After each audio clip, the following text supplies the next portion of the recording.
¿Qué tal muchachos? ¿Cómo están? Bueno, estoy dejándoles el solucionario del simulacro de San Marcos que se dio el día de ayer domingo. Me parece que las preguntas están un poquito fuertes en algunos aspectos. En la parte de neutralización, por ejemplo, también en la parte de alcoholes y su oxidación para dar cetonas. Bueno, ahí está la solución, también he explicado en cada una de ellas el marco teórico que he visto necesario en algunas de ellas, ¿no? También hay preguntas muy fáciles, como la pregunta de equilibrio químico, la pregunta de soluciones, que es para reemplazar nada más. Entonces les pido que lo revisen, lo repasen, cualquier duda lo escriben.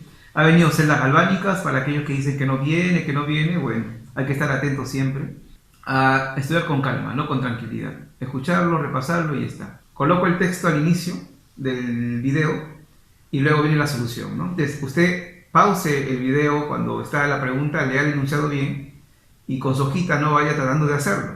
Si no le sale, ya ve la solución. Yo lo recomiendo eso ya que estamos en ciclo de repaso, a un paso ya de ingresar a la universidad. Un abrazo muchachos, cuídense mucho, estamos hablando. Esta pregunta nos dice así: el permanganato de potasio se usa en el tratamiento de agua potable y desinfección de verduras y también de frutas. La pregunta es esta: ¿cuántos gramos de permanganato de potasio se necesita para preparar 250 mililitros de una solución 2 molar? Y nos dan de dato las masas atómicas de cada elemento. ¿Qué tenemos aquí entonces? Una mezcla donde el solvente, sobreentendemos, va a ser el agua. El solvente es el agua y este soluto va a entrar a dispersarse, a mezclarse con el agua. Esa mezcla es una solución. Nos dice que calculemos la masa de esta sustancia del soluto, que se ha dispersado en el agua hasta formar este volumen total de la solución. Molaridad de la solución, 2. Es una pregunta directa, muchachos. La molaridad se calcularía de esta manera, ¿no? La moles del soluto, la mole de permanganato de potasio, sobre el volumen de toda la solución en unidad de litros. Esto vamos a reemplazar y ya tenemos en las moles la masa del soluto que se disolvió. A ver, la molaridad vale 2. El volumen en litros de la solución sería 250 mililitros entre 1000, 0,25 litros. Nos queda arriba las moles de la sustancia. Y las moles es la relación de masa entre masa molar. ¿Cómo hallamos la masa molar de él? Aquí están los datos del problema. K vale 39, manganeso 54, oxígeno 16 por 4, 64 y todo nos sale, muchachos, si usted lo suma, 157. Entonces 2 por 0,25 saldría 0,5 por 157 y nos sale que la masa del soluto disuelto es 78,5 gramos. Nuestra clave sería entonces la B. Esta pregunta, muchachos, es del tema de celdas galvánicas, así que vamos a enfocar a ver cómo se realiza esto. Dice: en la reacción redox se producen simultáneamente la oxidación y la reducción, que genera una diferencia potencial, como ocurre por ejemplo en una pila o una celda galvánica. Si esta se lleva a cabo la siguiente reacción, me están dando aquí la reacción de una celda galvánica, ¿está bien? Con respecto a esta celda galvánica, esta pila, identifique lo que va a ser la representación de la pila y su potencial. En una pila siempre va a haber fenómenos de oxidación y reducción. Aquí, por ejemplo, nos estamos dando cuenta que el cromo de carga 0 está pasando a cromo de carga más 3, y si la carga está incrementándose, eso se llama oxidación, ¿verdad? Y también tiene que haber reducción, dos fenómenos simultáneos. El mercurio de carga más 2, como lo está observando, pasa a carga 0, la carga disminuye, acá ocurre la famosa reducción.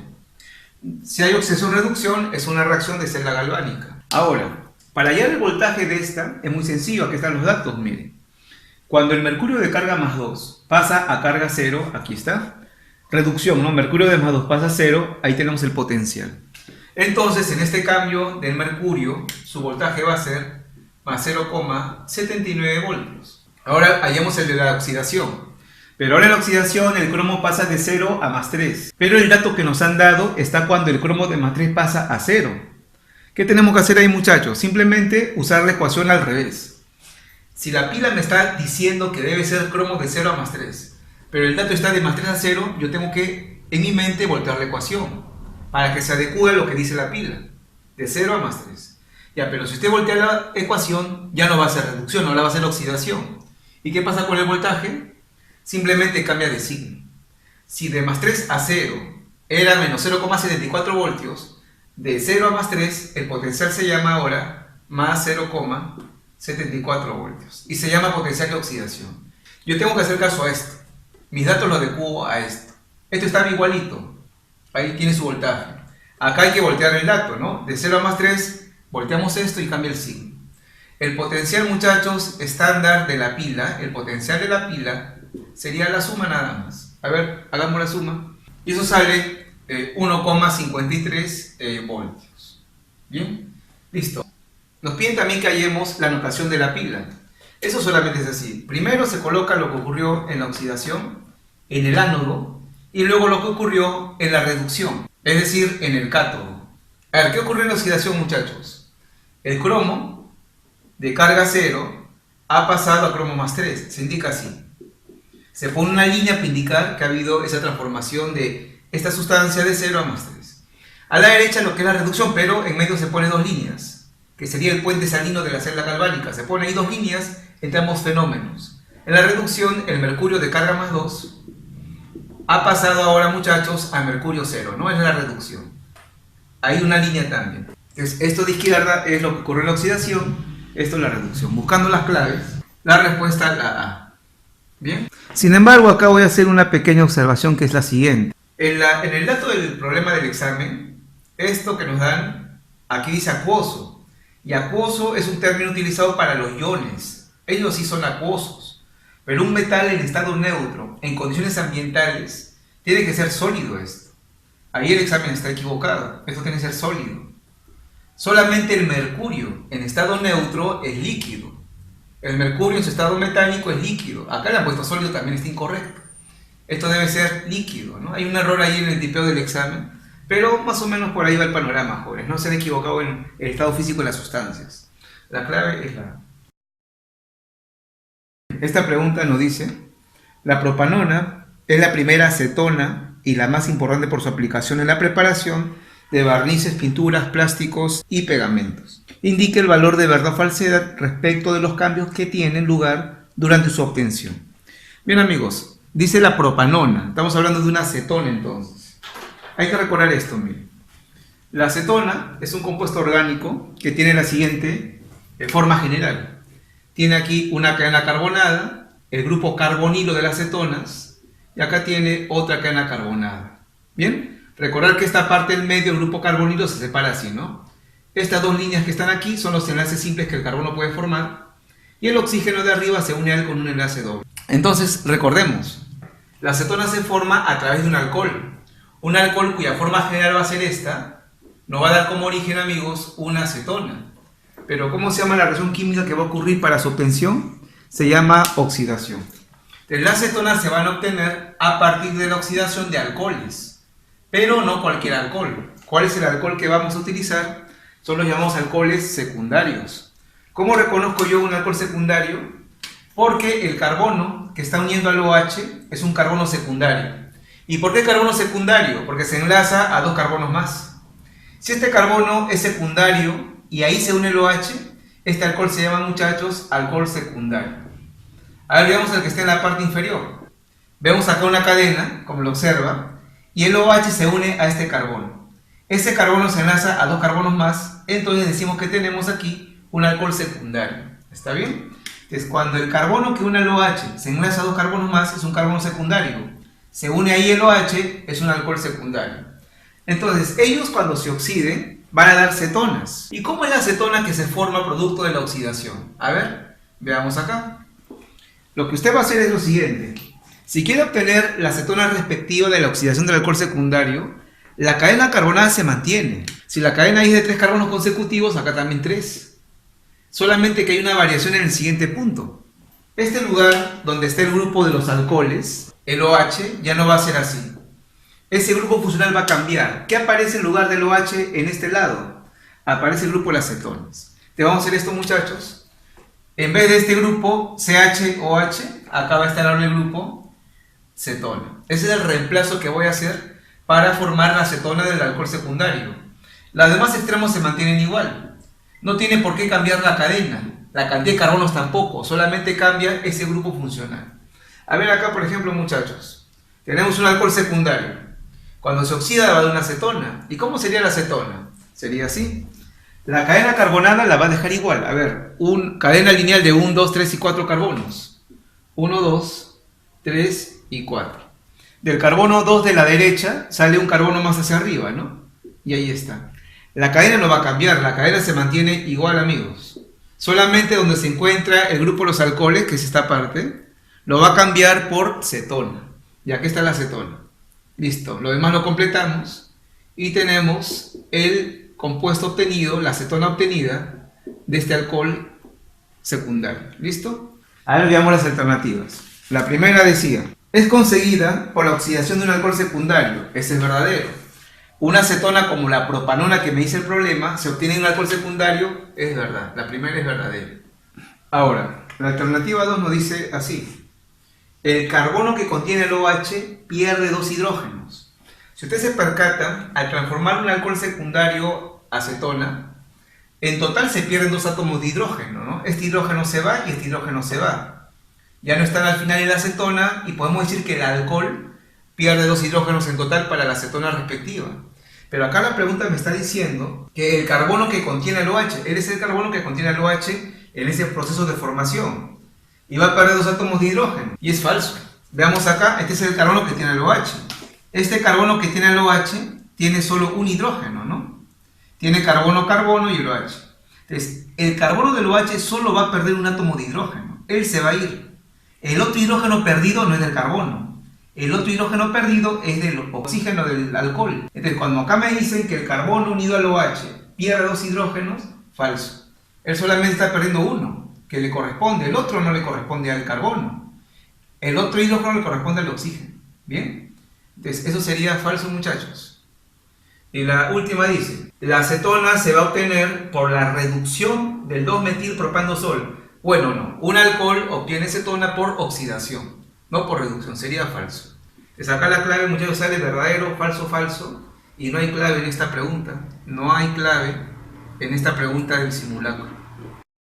A mi criterio, amigos, a mi criterio, pienso que acá han querido dar a entender en la alternativa 2 que el alcohol pierde 2 hidrógenos. Ahí sería verdadero, verdadero, falso, y se abre una clave que vendría a ser la D. Pero así como está el enunciado donde dice que el carbono que contiene el OH pierde 2 hidrógenos, no. El carbono del OH, él pierde un hidrógeno nomás en el proceso, no pierde 2. Bien, esto sería incorrecto, entonces la clave yo lo dejo así, verdadero, falso, falso. Veamos esta pregunta de teoría, también importante, que dice, a una temperatura determinada, la presión de vapor es la presión a la que la fase líquida y el vapor se encuentran en equilibrio dinámico. Determina el valor de verdad o falsedad de las siguientes afirmaciones relacionadas con la presión de vapor. Dice el problema que a una determinada temperatura, vamos, para explicar la teoría, fijar una temperatura de 25 grados centígrados. Ahora, en este recipiente que está vacío, vamos a colocarle agua líquida. Y acá está el agua líquida, ¿bien? Acá dentro hay muchas moléculas, ¿no? Muchas moléculas de agua, las cuales se encuentran unidas entre sí con atracciones intermoleculares, que así lo voy a indicar, amigos. Entre ellas hay atracciones entre las moléculas, ¿no? Las moléculas se unen, se están enlazando, permitiendo que se dé el estado líquido. Muy bien. Ahora, ¿qué va a ocurrir? Conforme pase el tiempo, estas moléculas van a comenzar a absorber el calor del medio que nos rodea. A esta temperatura hay un calor ambiental, el cual el recipiente lo va recibiendo, y eso que va a generar que algunas moléculas se evaporen. Entonces va a pasar el tiempo y de lo que no había nada, porque estaba vacío el recipiente, algunas moléculas van a romper esas atracciones intermoleculares por el calor del entorno y van a comenzar a salir. Salió una, por ejemplo. Salió otra más. Entonces cuando el vapor se esté generando, ya va a haber acá arriba una presión de ese vapor. El vapor golpea con fuerza las paredes generando una presión determinada. Pongamos un dato ahorita cualquiera. Han salido un grupo de moléculas en este instante. Hay una presión como 10 milímetros de mercurio. Va a pasar el tiempo y más moléculas se van a evaporar, salen otras más, acá otras más. Esas moléculas viajan a gran velocidad, golpean las paredes del recipiente y por ende la presión va creciendo. De 10 que va a pasar ahora, por ejemplo, a 15. De ahí pasará a 18 milímetros de mercurio y así. Eso siempre se va a manifestar, amigos. Por ejemplo, usted tiene su colonia en su recipiente, su perfume, apenas abre la tapita del recipiente, siente el olor, ¿no? Porque el vapor que está encima sale, se disipa y usted lo percibe. Eso ocurre en todo líquido que está guardado en un recipiente. Genera vapor, ese vapor sale poco a poco, está golpeando las paredes, genera la llamada presión del vapor. Bien, presión del vapor. Y así se sigue dando. Pero ¿qué va a suceder, muchachos? En un momento dado, esa presión que está aumentando porque salen las moléculas, se detiene en un valor determinado. Y en este caso, a 25 grados centígrados, va a ser 24 milímetros de mercurio. Y uno se pregunta, ¿pero qué sucedió, no? ¿Qué pasó? Si estábamos viendo que las moléculas se están evaporando, aumenta la cantidad de acá arriba, por ende la presión va creciendo porque en un momento dado se vuelve constante. Ya, veamos acá la parte final. Bien, es como tener más o menos esta situación, muchachos. Yo tenía acá el agua dentro de este recipiente y poco a poco de la superficie las moléculas van saliendo y van llenando acá arriba, ¿no? El espacio. Esas moléculas que han quedado acá arriba golpean las paredes y están generando una presión. Y poco a poco van saliendo las moléculas. Obviamente no se va a evaporar todo el líquido, solamente una parte. Llega un momento en el cual acá arriba se dice ya se saturó. Y se llega a la presión máxima, que en este caso a 25 grados centígrados es 24 milímetros de mercurio. Lo que yo quiero entender es por qué ya no aumenta la presión. Entonces, de las moléculas que están aquí dentro, que son muchas moléculas, algunas han comenzado a salir y eso se ha debido a que las fuerzas internas entre ellas se han roto. Estas atracciones que hay entre las moléculas se han disociado, se han roto por la energía, permitiendo que queden libres. Y las moléculas ahora se encuentran, algunas de ellas, aquí en la fase gaseosa. Voy a dibujar unas cuantas moléculas rápidamente. Entonces esas moléculas han llegado a un tope, donde ya no aumenta la presión. Entonces uno podría equivocadamente decir, si ya no veo cambio de presión, quizás es porque ya no hay más moléculas que han salido. Y la respuesta es esta, amigos, vean. Vamos a ampliar acá la superficie del líquido. Entonces, lo que primero ha prevalecido es la evaporación. Las moléculas que estaban en la superficie del líquido han ganado energía y producto de eso han comenzado a salir del interior hacia el espacio que está libre arriba, generando lo que es la evaporación. Bien, ha habido evaporación. Se han roto las fuerzas internas entre moléculas, las llamadas fuerzas intermoleculares, y han comenzado a salir. Ahora, ¿qué sucede después de un tiempo? Después de un tiempo, amigos, así como hay evaporación, también va a haber lo que se llama condensación. Ya no hay espacio arriba para más gas, para más vapor. Así que en un momento dado, si salen las moléculas, también van a regresar y la misma cantidad. Eso se llama equilibrio. Justo cuando llega el equilibrio entre la evaporación y la condensación, es que se alcanza la presión de vapor. Eso es lo que dice el enunciado entonces. Eso ocurre con cualquier líquido. Puede ser también colonia, puede ser aceite, puede ser benceno, acetona. Comienzan a salir las moléculas, pero en un momento dado se mantiene un valor constante porque llegó al equilibrio entre evaporación y condensación. Así como salen, también regresan. Bien, a ver, vamos a determinar aquí las preguntas, vamos a ver las alternativas. Dice la primera, a medida que aumenta la temperatura, disminuye la presión de vapor. Bien, esto lo hemos hecho a 25 grados centígrados. Y ahí a 25 grados centígrados tiene esta presión de vapor el sistema. Pero ¿qué tal si en vez de 25 ahora esto lo calentamos a 50? ¿Qué debemos hacer para calentarlo a 50, muchachos? Hay que darle más energía, más calor al sistema, al recipiente. Y si damos más calor, ¿qué va a ocurrir con las moléculas líquidas? Se evaporan más, se evaporan más. Y al haber más vapor, habrá mayor valor de presión de vapor. Esta presión de 24 es para el agua a 25 grados centígrados. Si caliento más el sistema, la presión máxima va a tener otro valor. Bien, otra cantidad. Ya, entonces la primera alternativa dice, a medida que aumentamos la temperatura, disminuye la presión de vapor. Eso es falso. A medida que aumenta la temperatura, aumentaría la presión de vapor. Segunda alternativa. La presión de vapor es independiente de la cantidad de líquido. Amigos, la presión de vapor es una propiedad denominada intensiva. Una propiedad así como la densidad. Esa propiedad no va a depender de la cantidad de líquido. Usted podrá tener 1 litro de agua, 5 litros, 4 litros. La evaporación se va a realizar hasta llegar a esa cantidad máxima que dice el dato. ¿Bien? Entonces dice aquí que es independiente de la cantidad de líquido. Eso es verdadero. Y la tercera. Mayores fuerzas intermoleculares producen mayor presión de vapor. Analicemos esto, muchachos. La presión de vapor va a depender de cuánto vapor haya salido. Y eso también tiene que relacionarse con las fuerzas intermoleculares que hay acá dentro del líquido.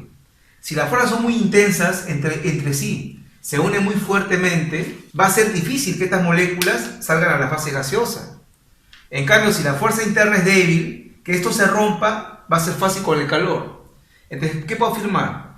A mayor fuerza intermolecular en el líquido, a mayor fuerza intermolecular no salen, habrá menos vapor, por lo cual menos presión de vapor. Si hay menos intermoleculares, más débiles las intermoleculares, son tan débiles que al toque van a salir, habrá más vapor, mayor presión de vapor. Te podemos decir esto: las fuerzas intermoleculares, su intensidad y la presión de vapor van a guardar entre sí una relación inversa. ¿Bien? Inversa. Si las moléculas tienen mucha fuerza intermolecular en el líquido, están muy fuertemente unidas, sale poco vapor, habrá menor presión de vapor. Si hay fuerzas más débiles, sale más vapor, mayor presión de vapor. ¿Bien? Por lo cual acá nos decía, mayores fuerzas intermoleculares van a generar mayor presión de vapor falso, ¿no? De la clave sería falso, verdadero, falso, y tenemos la C. Leyendo esta pregunta es del tema equilibrio-químico. Acá lo que nos piden para esta expresión, porque hay un montón de información que no es relevante. Aquí solamente nos piden que nosotros hallemos la constante Kc, la expresemos. La constante de equilibrio para una reacción reversible va a tomar en cuenta las sustancias gaseosas y acuosas. En este caso, la sustancia sólida no se utiliza para expresar la constante de equilibrio. Lo que tengo que hacer ahora es un balance de ecuación. Acá hay 3 cloros, acá solo hay 2, igualamos los cloros por 3. Aquí por 2. 2 fósforos, acá tenía que haber 2, ¿verdad? Bien. Ahora voy a expresar la constante Kc. ¿Cómo se hacía eso? Con molaridades. Se ponía molaridad del producto entre reactantes. A ver, el producto va a ser sería su concentración molar, P cloro 3, los corchetes será molaridad, elevado al coeficiente que es al cuadrado. El sólido no se utiliza. Sería entonces en reactantes aquí abajo la concentración del cloro 2 y lo elevamos a su coeficiente, que va a ser 3. Bien, amigos, esa es la respuesta y la clave nos sale la B. Siguiente pregunta. Esta pregunta nos dice: al culminar una clase de laboratorio, se conoce que entre los reactivos excedentes se tiene esto. Han hecho un experimento y les ha sobrado hidróxido de sodio, 2 litros 0,15 normal y 3 litros de ácido clorhídrico y no me dan su concentración de esta solución. Si al mezclar ambas soluciones se obtiene una solución básica, identifica el valor de verdad o falsedad respecto a los siguientes enunciados. A ver, muchachos, miren. Esta pregunta es interesante y conlleva un grado de teoría regular. Acá nosotros vamos a tener una base y un ácido en solución. Cuando se junten, se agrupen, se mezclen, acá hay una reacción química. ¿Cómo se llama esta? Se llama neutralización. Y lo que va a salir acá a la derecha vendría a ser sal con agua, ¿no? Así es, estas reacciones en los productos formados, sal con agua. Entonces, si todo reaccionaría, si todo se consume por completo, quedaría sal con agua solamente al final. Y si solamente queda sal con agua, el agua tiene pH 7, la sal no va a alterar el pH del agua y acá sería un sistema neutro, pH igual a 7. ¿Está bien? Les recalcamos, y esto es ya un tema de ácidos y bases, va bien interesante mezclado con soluciones. Una base con el ácido se neutralizan, sale sal con agua. Y si solamente quedaría sal con agua, porque todo se consumiría, ¿no? Todo se consume por completo, sal y agua generan un medio neutro, pH de 7. Pero acá el problema dice claramente que luego de esta agrupación me va a quedar una solución básica, dice. Si al mezclar ambas soluciones se obtiene una solución básica. ¿Qué quiere decir eso? Que él se encuentra en exceso. Que en esta combinación no todo va a reaccionar. Él está de más. Por lo cual al final, aparte de ellos, como este va a ser el exceso y este es el limitante, repito, dice solución básica final porque acompañan los productos algo de hidróxido de sodio que no ha reaccionado. Entonces eso va a generar que el sistema final sea básico. Teniéndose en cuenta que me va a quedar hidróxido de sodio porque de lo contrario sería neutro el sistema final, vamos a analizar esto. Según esta teoría de soluciones, en la combinación tiene que haber igualdad de equivalentes, ¿no? Si hay igualdad de equivalentes, todo reaccionaría, todo se consume. A ver, veamos aquí. Número de equivalentes, ¿cómo se calcula? Normalidad por volumen, normalidad por volumen. Acá vemos esto. Normalidad por volumen, acá nos sale entonces número de equivalentes del ácido, de la base, 0,15 por 2. Esto nos sale, muchachos, 0,3 equivalentes. Para que haya reacción completa, acá también tendría que haber la misma cantidad de equivalentes. Pero, si me está diciendo que va a ser un sistema básico, es porque está en exceso. A ver, ¿cuántos equivalentes habría del ácido? Normalidad por volumen, 3N, ¿no? Repito, no puedo igualar ahorita los equivalentes porque me está diciendo que va a haber una solución básica al final. Un sistema básico, él está sobrando. Yo tengo que decir que él se encuentra estos equivalentes en mayor cantidad que los de allá. Por lo cual 0,3 equivalentes de la base es mayor que los equivalentes del ácido. De tal forma que operando esto nos sale que la normalidad es menor, muchachos, a 0,1. ¿Bien? Eso es lo que puedo afirmar por el momento. Entonces acá, a ver, veamos las alternativas. Dice así, la primera. La solución de HCl tiene una concentración menor que 0,1 normal. Esto sería verdadero. Sería correcto. La segunda alternativa. Se necesita 3 litros de hidróxido de sodio para producir una solución neutra. O sea, acá me están diciendo que yo requiero de estos 3 litros para que se neutralice todo y me quede al final solamente sal con agua. ¿Qué dicen, muchachos? Sería falso, ¿no? ¿Por qué? A ver, si con 2 litros ya tengo él en exceso, si con 2 litros de esto ya me está sobrando, según el problema, ¿no? Con 3 litros me va a sobrar más de él, pues. Yo requeriría menos de 2 litros para que haya una reacción completa en esta neutralización. Ya el problema con los 2 litros me está diciendo que al final va a ser un sistema básico, que este va a sobrarnos. Y si ahora uso 3 litros, ¿voy a pretender que todo reaccione con él? No, pues, si 3 litros más cantidad, tendremos más de él en exceso. Por lo cual acá me decía, se necesita 3 litros de hidróxido de sodio para producir una solución neutra. Falso. La 2 sería falso. Se requeriría menos, ¿no? Menos de él. Con menos de él habría menos equivalentes y podría igualar a lo del ácido que no conocemos cuánto es. Bien, la tercera. El HCl es un ácido débil y el hidróxido de sodio es una base fuerte. Bueno, acá es ácido fuerte y base fuerte. Las bases fuertes son los hidróxidos del grupo 1A o grupo 2A. Y el ácido clorhídrico es un ácido fuerte. Amigos, en estos problemas de San Marcos, para la neutralización, solamente van a emplear ácido fuerte y base fuerte. Ahí en la pantalla les he puesto la lista de ácidos y bases fuertes, pero esto siempre viene con esas sustancias. Bien, la clave sería, muchachos, verdadero, falso, falso. Y la clave es la C. Bien, amigos, en esta pregunta nos están planteando que relacionemos ambas columnas con el criterio del recurso natural y su renovación. Bien, hay un texto ahí que se puede leer, pero que no influye, sino que yo vincule, ¿no? Estos recursos naturales son recursos renovables, no renovables, etc. Un recurso renovable es aquel que se puede regenerar de forma natural. Bien, o un recurso no renovable es aquel que una vez extraído no vuelve a generarse. Y creo que acá está claro el asunto, miren. Si hablamos del agua hidrosférica, ¿no? Hablamos de los ríos, ¿no? De los mares, de la hidrósfera. El agua, claro, se evapora, la podemos consumir también, pero se renueva por las lluvias, ¿no? Es un fenómeno natural que se va a regenerar. Así que podemos decir que la hidrósfera, el agua hidrosférica, es un recurso renovable. Primera relación sería, amigos, 2 con A. Ahora, tanto un yacimiento minero como un pozo petrolero son recursos no renovables. Una vez que usted saca todo el petróleo, en ese ambiente no se vuelve a formar. Una vez que explotamos una mina, sacamos todo el oro, todo el cobre, esa mina se abandona porque ya no vuelve a formar más mineral valioso, oro, plata, etcétera, etcétera. Así que el yacimiento minero y pozo petrolero son no renovables. Acá nos dice, por ejemplo, sólidos no renovables. Creo que entendemos a qué se refiere, ¿no? No va a ser pozo petrolero, ¿no? El petróleo se define como una mezcla líquida de hidrocarburos. Así que sólido no renovable sería el yacimiento minero, 1 con B. Y finalmente el pozo petrolero, recurso no renovable, sería, muchachos, 3 con C. Buscamos ahí nuestra clave y marcamos la alternativa, muchachos, D.